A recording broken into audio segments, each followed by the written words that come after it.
Welcome to the NOLAReport.com.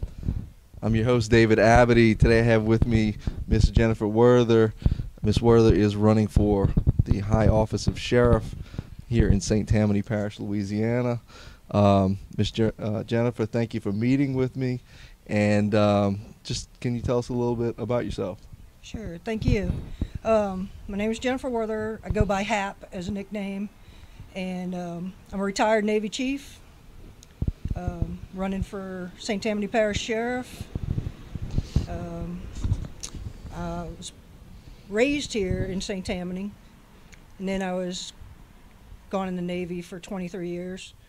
Come back here and start to see some of your liberties and freedoms taken away, and you have to take some kind of control of that. And this is one of the things that I want to do is running for office, especially as sheriff, is we can take care of our rights and our liberty here at home.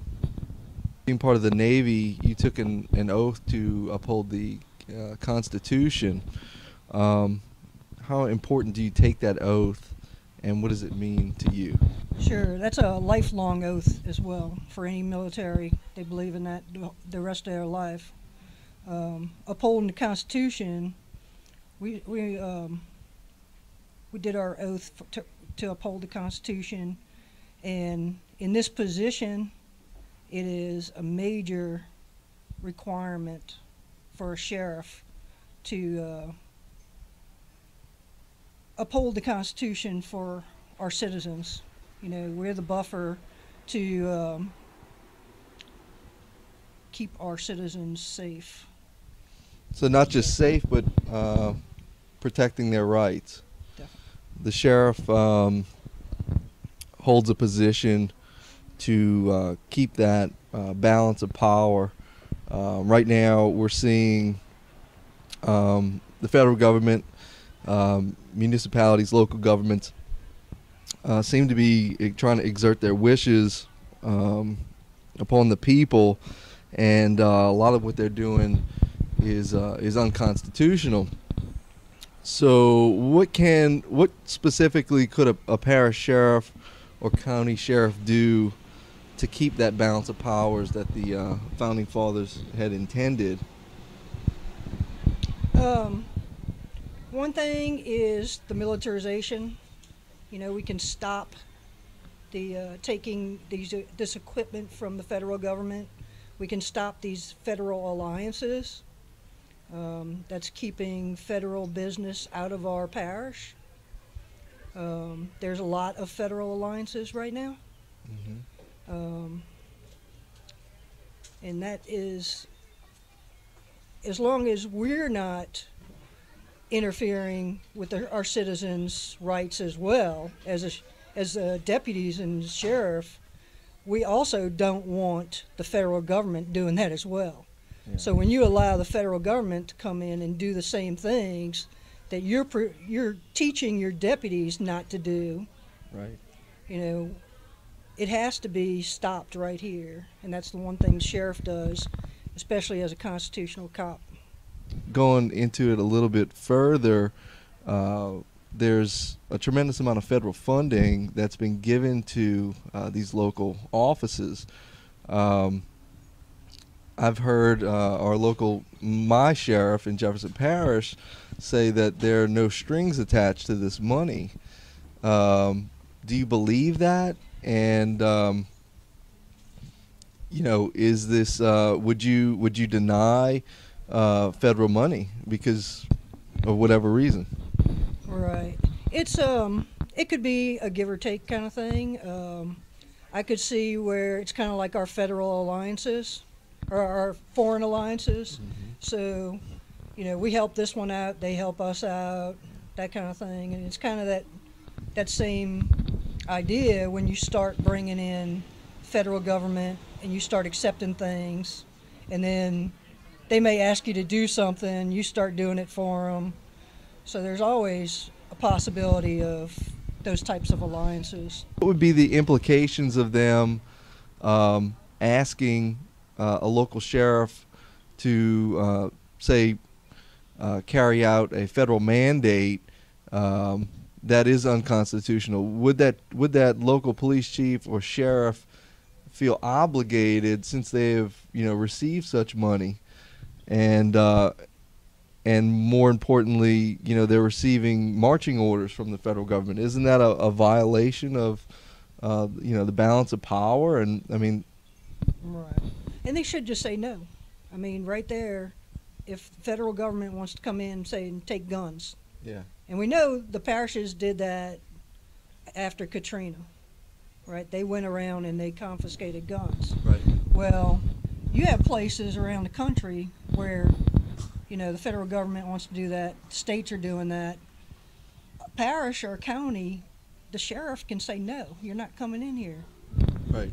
They have to stop it. And That's the constitutionalist. the local sheriff has the authority to arrest a federal agent or whomever is trying to violate the God-given rights of the citizens of this here United States. I think the biggest thing is looking at a peace state instead of a police state, and the further we get away from this police state mentality, we have this huge Department of Homeland Security, this huge cybersecurity now, all these things that are happening, all the martial law that's taking place, different things, and we get further away from that towards liberty and away from the tyranny, and we have to get as far away as we can from that. We can bring it back to a peaceful state.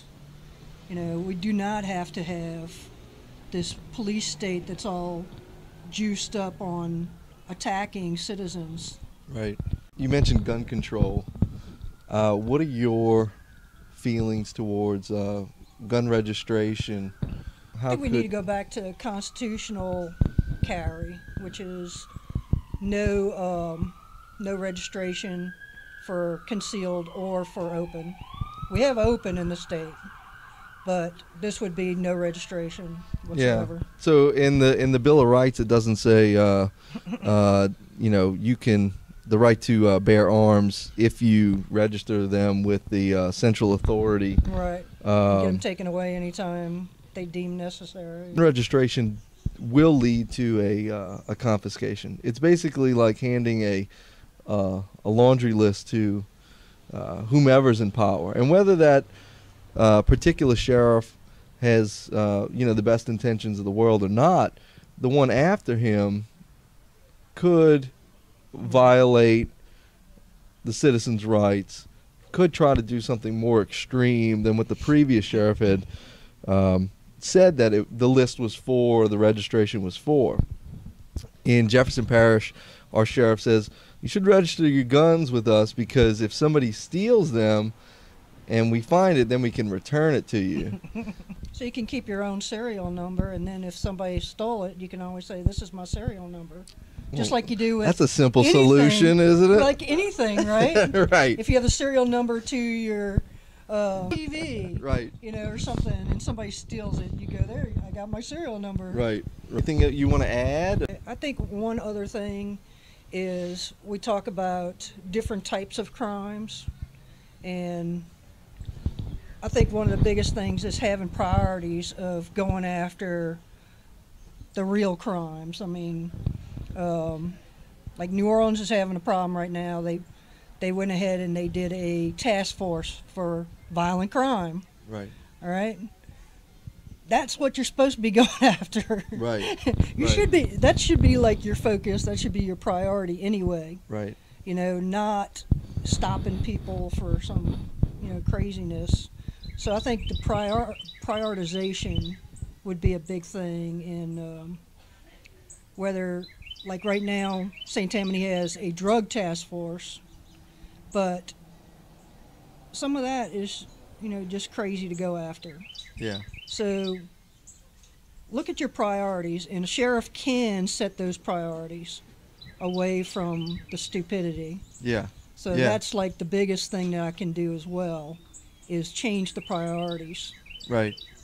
So really the sheriff can be a filter for bad laws or unconstitutional laws. And choose not to enforce those bad laws, because really a law that violates the Constitution is not really a law at all. Right. So like Fourth Amendment, Mm-hmm. you know, do I need to have sobriety checkpoints? I was going to That's ask you about that. That is against your rights, right? It's your freedom of movement and going into your vehicles even. So you're against jabbing needles in people's arms without their consent and trying to Yes, obtain their blood? Yes, I am.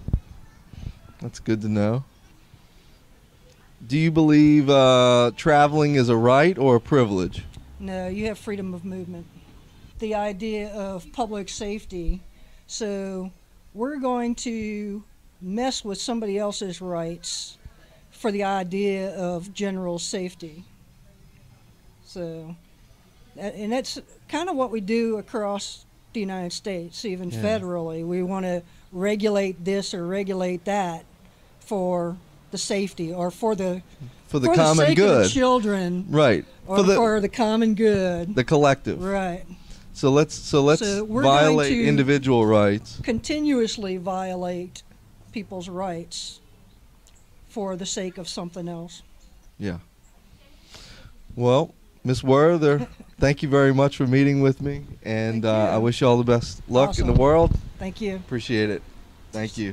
I'm Nathan Lawrenson with the DailyResistance.com. We're here with Ms. Jennifer Werther of St Tammany Parish Sheriff candidate 2016. Ms. Werther, I have a question for you. What is your take on St Tammany leading the world the highest incarceration rate? What would we do to change that? Because yes, the sheriff, the current sheriff, he says, well, it's the highest because we currently make this the safest place to live. But there's something wrong with that picture. There's no way St. Tammany Parish should lead the world incarceration rate. So how do we change this?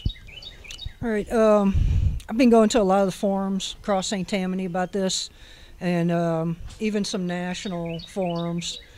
And everybody is talking about how to reduce. Democrats are, Republicans are, libertarians have always been. Right. All right. The biggest thing, I mean, there's so many different solutions that are going on, whether it's like the school to prison pipeline of kids, that kind of thing, and helping mentorship, you know, different mentor programs.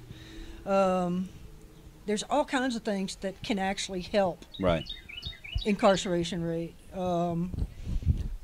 Do I think that we have a problem here? I guess so. If we're like the largest incarceration is right here, then we definitely have a problem. And one of the biggest things that I can do is the prioritization of what you're going after.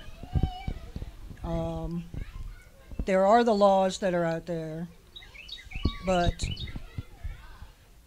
I mean, the judges, and they can all help with what they're doing,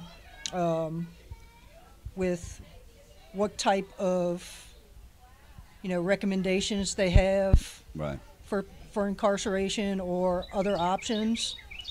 There's also just who we are actually going after. Right. So that's what I say about the prioritization.